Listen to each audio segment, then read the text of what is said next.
semuanya, selamat datang di podcast Ngobrol Bebas. Jadi kali ini kita akan ngebahas sesuatu yang pedas dan panas, yang bikin kita gregetan, bikin kita mikir, bahkan bisa bikin netizen itu jadi gladiator online. Dan ya, judul kita hari ini yaitu ngomong bebas di internet, ekspresi atau kurang ajar sih? Karena zaman sekarang ini banyak orang-orang kalau di media sosial itu kalau ngetik itu suka nggak beretika, suka kurang ajar, bahkan nggak mikirin perasaan orang-orang yang ada di media sosial tersebut. Nah, kayaknya ya semua orang itu merasa punya hak bebas ngomong apa aja. Tapi apakah semua komentar itu bersifat mengandung ekspresi atau sekedar mempelampiaskan emosi? Nah, kali ini aku Nisfu Aulia Putri akan membahas bersama 3 rekan temanku, yaitu ada Halo Nisfu, aku Wi. Halo pendengar setia.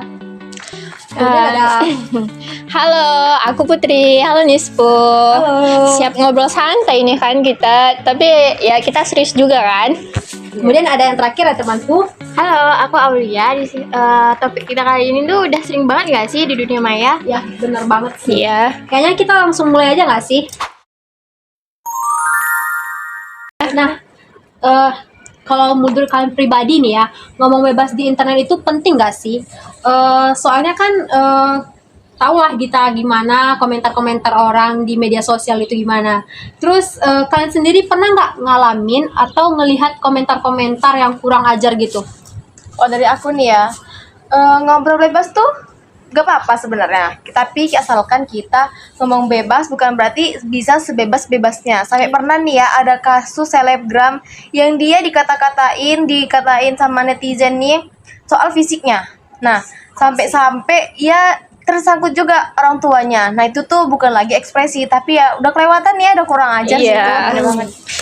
Iya, aku setuju sih. Dan aku juga pernah ikut diskusi politik-politik gitu loh di Twitter. Ada nih akun anonim yang nyerang aku pribadi, ngatain aku tolol lah, atau dikatain aku nggak sekolah lah. Padahal aku cuman beda pendapat doang. Dan kayak itu tuh menurutku juga menunjukkan bahwa berekspresi itu tuh kayak bisa jadi bumerang untuk kita kalau kita tidak menghargai orang lain juga. Nah, benar banget. Aku juga punya nih pengalaman dari teman aku.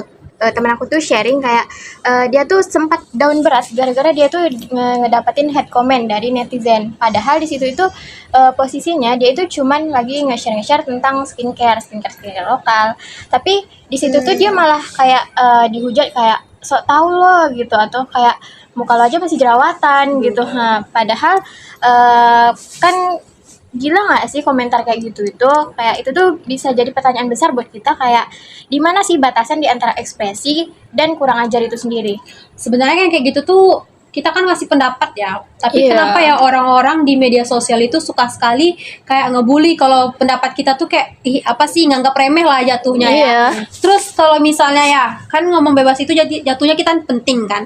Nah, di mana sih kira-kira batasannya supaya orang-orang yang komentarnya kurang ajar gitu tuh bisa dibatasi gitu?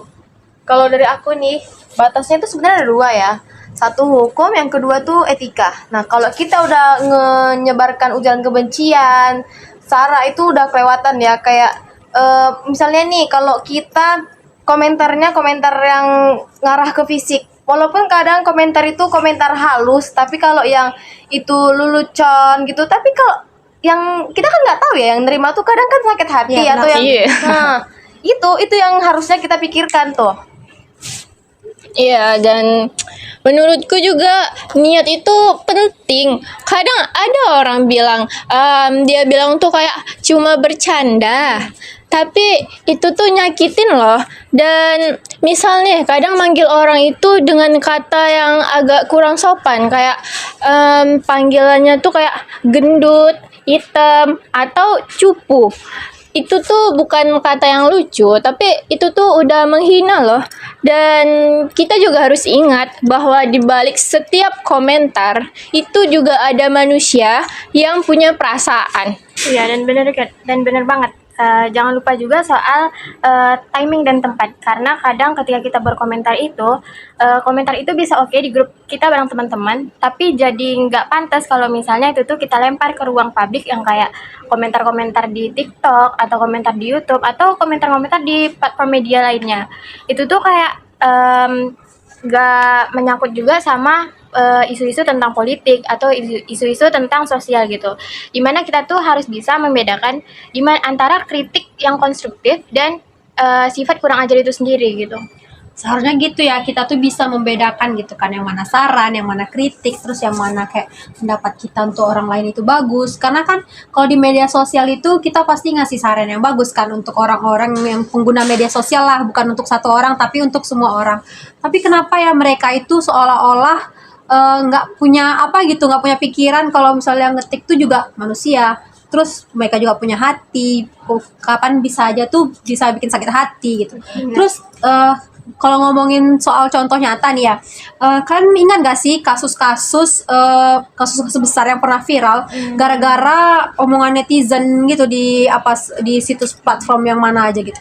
Ada nih ya, selebgram atau public figure lah kita bilangnya, itu dari Jepang, namanya Hana Kimura. Nah, dia itu karena komentar yang kurang ajar itu dari netizen tuh, dia sampai akhirnya tuh mengakhiri hidupnya. Ya karena komentar negatif dari netizen itu gitu. Parah banget gitu sih. Iya, itu parah sih. Tapi memang ada kuliah di sosmed itu, negara Jepang itu tuh memang termasuk negara yang paling tinggi dengan pembuliannya. Bahkan itu memang kebanyakan itu banyak yang mengakhiri hidupnya. Kayak kadang public figure kayak artis-artis apa tuh juga banyak yang bunuh diri di Jepang itu karena pembulian itu. Karena pembulian itu tuh kayak itu tuh mereka mendapatkannya tuh pembuliannya keras sampai kayak mental orang tuh memang kayak udah parah kali sakit mentalnya, bahkan sampai mengakhiri hidupnya gitu loh. Dan juga di Indonesia tuh juga ada sampai kayak gitu juga. Dan salah satunya tuh seleb TikTok.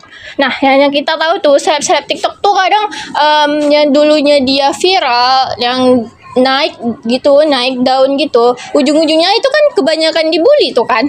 Iya betul. Karena actionnya lah atau penampilannya atau dia melakukan satu kesalahan aja, itu tuh bisa dia dibully sampai itu tuh memang ada kasus lain baru bisa kadang itu tuh tertutupi. Ya, benar.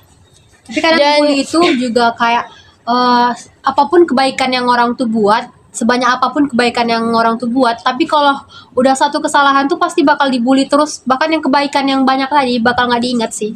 Itu Iya. karena kebanyakan orang nggak suka ya lagi tenar-tenarnya, makanya orang mau menjatuhkan biasa gitu nggak sih? Iya, dan juga ya bahkan ada itu anak kecil dijadikan juga bahan ejekan di sosmed itu. Iya benar, sampai kalian tahu nggak sih ada kasus yang kayak pernah ada satu orang guru kalau nggak salah, dia itu nge-upload tentang siswa yang berkebutuhan khusus gitu, kayak dia itu berdua, jadi gurunya ini kayak ngasih tunjuk nih gambar gurita gitu, terus salah satu anak yang ditunjuk ini dia nggak takut nih, tapi ya ketika dipindahin ke yang lain, ke anak satunya, dia tuh ngerasa takut gitu, dan itu tuh jadi bulian netizen gitu terhadap kekurangan anak tersebut gitu. Bahkan anak sekecil itu aja bisa dibully sama netizen gitu loh. Parah. Ngeri Itu ya. udah, padahal dia guru ya kan ya. Guru, harusnya guru tuh jadi Contoh, cerminan, jadi contoh murid-muridnya kan. Apalagi guru SD kah? Iya, kalau nggak salah itu dia guru kayak sekolah yang emang berkebutuhan khusus kayak gitu. Seharusnya kalau sekolah yang kayak gitu tuh ya kayak mana ya, membina, mendidik, terus ngasih contoh yang baik untuk murid-muridnya. Tapi ini malah memvideokan, bahkan ngebully anak muridnya Mungkin sendiri. lebih ke ini kali ya, kayak dia mungkin ngevideoin untuk proses perkembangan anak tersebut. Cuman mungkin kalau misalnya dia upload itu di media sosial mungkin agak kurang masuk, etis. kurang masuk ke penontonnya gitu, ke viewernya, karena ya seperti yang kita tahu ya, semua orang tuh bebas berekspresi, bebas berpendapat, cuman ya mungkin ini salah satu yang kita bilang kurang ajar gitu ya, karena udah memainkan sama kekurangan orang kayak gitu. Jatuhnya cyberbullying lah sekarang ini ya. benar. Iya, dan itu tuh kayak itu bukan cuma soal ekspresi lagi kan, kayak itu memang udah kekejaman digital kali, dan kita juga harus peka terhadap apa dari kata-kata yang kita katakan kepada orang lain. Karena itu tuh kadang kita juga nggak tahu perasaan orang itu gimana, dan cara penerimaan orang itu gimana terhadap kita gitu. Bahkan sekarang semenjak banyaknya kasus bullying ini, orang ngebully bukan melalui video aja, bahkan ada komentar-komentar negatif seperti iya, di sering. Instagram, di Iya. TikTok, bahkan di pokok semua di media sosial yang ada yang kita gunakan banyak menggunakan kata-kata bully.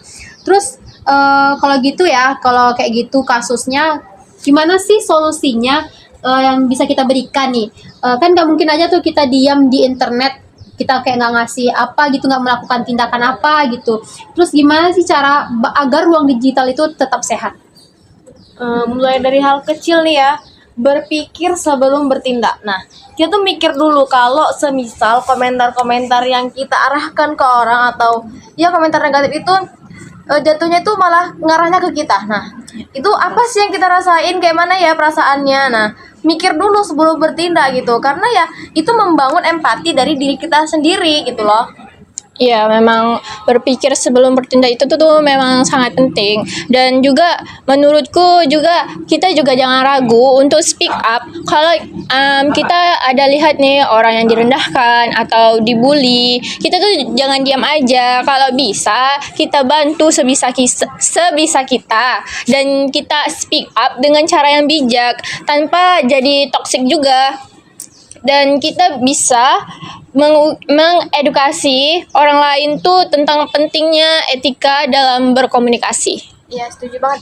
Edukasi itu penting banget ya gitu. Dan sekarang itu kan udah banyak nih konten-konten creator yang bermunculan gitu, dan mereka itu banyak ya juga yang ngajarin tentang digital etik, terus tentang literasi media gitu. Dan menurut aku mungkin hal-hal yang kayak gini bisa juga dimasukin buat kurikulum sekolah-sekolah atau kampus gitu, tentang penggunaan etika ini untuk bisa menciptakan lingkungan yang lebih baik mungkin ya di media gitu, supaya nggak terlalu kurang ajar deh gitu.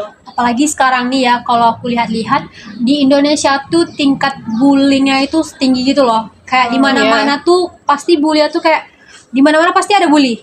Bener. Apalagi sekarang nih kenapa ya, kayak mereka tuh kayak nggak diajarkan, padahal kan di rumah pasti diajarkan ya tingkat sopan santun kita, biar jangan kayak kurang ajar ke orang lain. Itu tapi di Indonesia nih lah banyak gitu kasus-kasus bully, tapi yang pemerintahnya tuh kadang agak susah gitu untuk menangani yang kasus bully ini. Bener juga, dan Iya. kadang itu targetnya bukan cuman orang-orang masyarakat biasa kayak kita, tapi kadang pemerintah juga banyak kan dikritik, kayak misalnya kritiknya itu kayak nggak pantas lah untuk Iya. maju jadi presiden atau apa kayak gitu. Dan kadang-kadang Iya. orang-orang itu ngasih komentar, ngasih pendapat mereka itu tuh ya pendapat mereka gitu, tanpa mereka tahu sebenarnya pendapat yang mereka berikan itu tuh sebenarnya ekspresi dari mereka, atau itu tuh sifat mereka yang Memang kurang memang ajar gitu. ngajar yang kayak emang itu tuh emang untuk penyerangan pribadi gitu dari mereka, ekspresi maksudnya tuh rasa kesal mereka gitu. Iya. Padahal kan jatuhnya mereka nggak punya masalah pribadi lah ya Iya, kan. bener. Tapi Bahkan nggak kenapa tahu ya, tiba-tiba kayak ngirim komentar-komentar jelek di media sosial yang mengarah ke pribadi sendiri. Iya benar. Oke deh, terakhir sebelum kita tutup, aku mau nih kalian bertiga ngasih pesan untuk para pendengar kita. Aku nih ya, ngomong bebas tuh hak, tapi pikir setiap kata punya dampak. Dan kalau dari aku, jangan jadi pemberani di balik layar, tapi pengecut di dunia nyata. Jaga mulut, jaga juga jari kalian. Aku sih jadilah netizen yang sadar ya, bukan yang nyasar gitu, dan hargai deh orang lain itu seperti gimana kita mau dihargai juga sama orang lain. Menurut aku gitu sih. Nah, benar sih. Kita harus juga jaga etika, jaga perasaan orang lain, jaga ketikan. Pokoknya apa yang mau kita ucapkan kayak bersifat kritikan tuh coba dulu pikirkan lagi apa yang mau kita bilang dan apa yang mau kita ucapkan. Kalau bisa pilih-pilih lah sesuai kata-kata. Nah, kalian semua nih kata-kata dari kalian. Makasih banyak ya untuk Dwi, Aulia, dan juga Putri. Iya. Dan terima kasih juga untuk para pendengar yang masih setia melihat podcast kami. Yuk bijak menggunakan internet. Sampai jumpa di pertemuan berikutnya. Bye-bye. Bye.